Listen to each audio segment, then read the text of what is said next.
I didn't like our first. I thought after that we played better. I thought the guys tried tonight.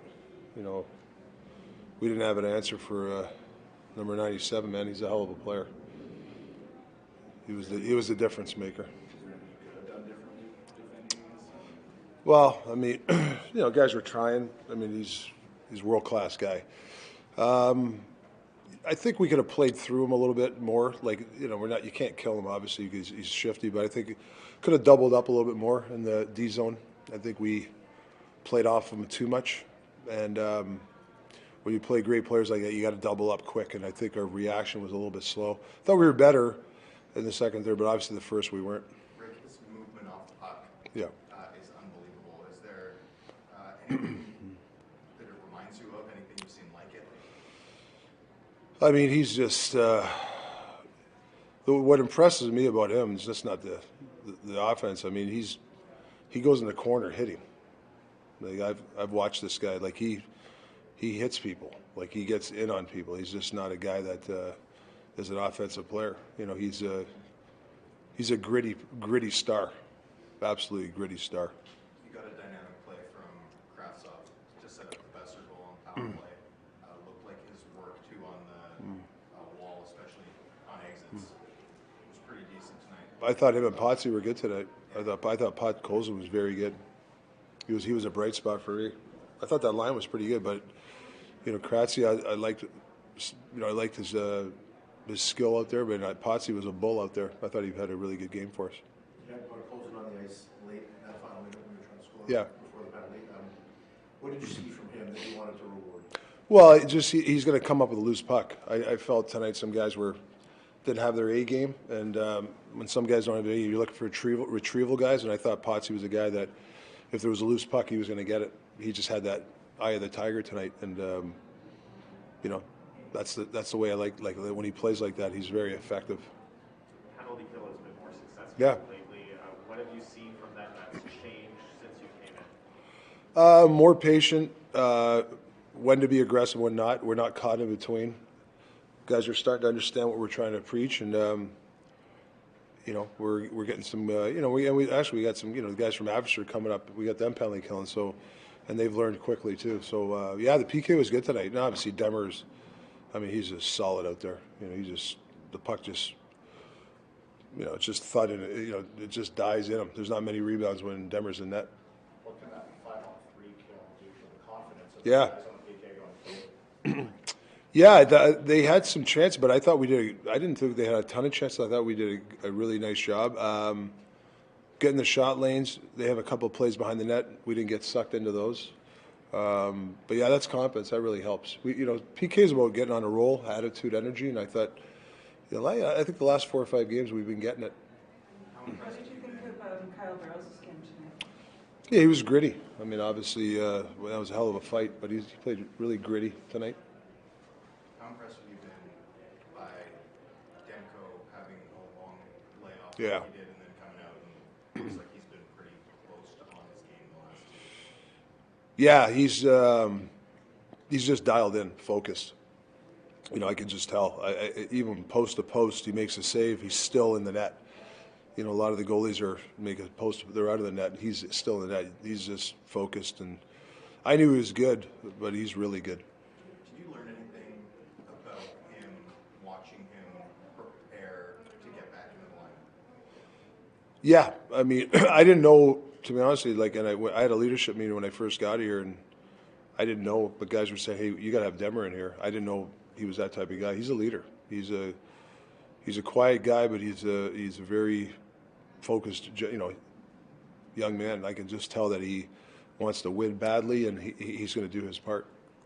How much of a mental challenge or losses like this when you guys are in the position you're at that you're not making the playoffs? Is there a risk of this sort of building and bottoming out further, or is it what is it that you have? Well, I like against Boston, 2-1 game they score empty net. We're 2-1 against these guys. We're hanging in there, and we're not selling the farm.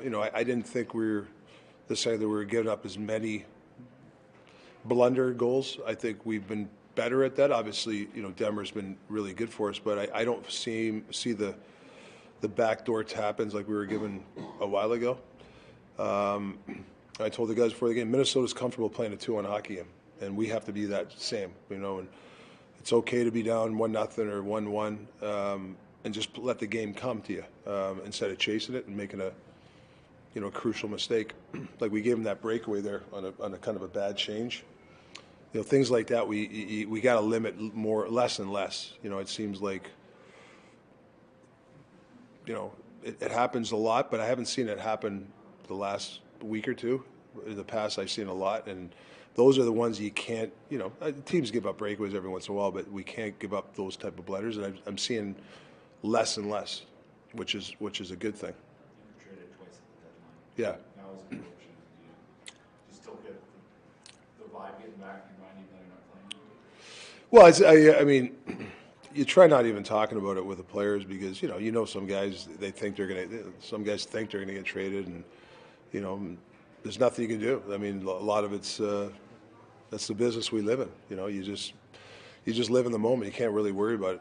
Must be nice to be on the other side. Oh yeah, yeah. I mean, yeah. It depends. You know, yeah. I mean, I honestly don't even think about it. Obviously, I'm on the other end because it's like you're involved in. If there's going to be a trade, hey, what do you think? But yeah. Rick, you mentioned the Abbotsford guys a couple times. How much communication have you been able to have with Jeremy Carlton down there? I know he's developed a lot of guys' defensive games this season. It feels like down there. You guys talking often? Yeah, I've talked a few times, and just the schedule. They're away. You know, myself and I haven't been down. I want to go down there, actually watch some games. I like to go to practice, and I actually like to take Ags and Jeremy out for dinner and just kind of. I actually learned from those guys, see what they're doing, some system stuff. But you know, we're trying to be cohesive. What we're doing here and there. I've only been here a month, so I haven't really. I've talked to them a couple of times, but I believe there has to be synergy. You know, you should have a lot of communication with the guy down there. With your coaching history, how much have you been involved with the NHL team? What's an A ideal lot. situation? A lot. When I was in Arizona, a ton. I mean, actually, we'd have our. So you know, it's only an hour and a half drive. So actually, the coaches would come up a lot to watch our practice, and we'd kind of hang out after. So I'd like to do that here. Have Jeremy and Ags come down here and actually be part of our staff and sit in meetings. I think it's huge. Big part of it. As far as the deadline goes, will it be a relief to sort of get through to tomorrow and sort of know what you're working with player-wise for the rest of the year? Yeah, you get more focus from some guys. I mean, I can tell some guys are getting bugged by it, but you know, it's my job. What do we got? 20. What is it? You know, these aren't we just pack it in. Hey, wait for next year. This is big for next year. Like it's almost like we're starting a training camp now. How we do things. There's some things that I do differently. And hopefully the guys get used to it. So it starts now. We're not waiting. Okay, let's start. Everybody starts training. You know, May and stuff. No, we have to have a mindset of it starts now for next year. You know, for the training camp. Oh yeah. Were you happy to get JT Miller back so quickly after the original kind of week-to-week comments? Yeah, he told me after he skated. He said, you know, I want to go and talk to the doctor. It was safe for him to come back, so he didn't skate much, you know. But I like that. You know, he wanted to come back and play, and it shows a lot instead of just sitting out. And you know, he wants to be part of this.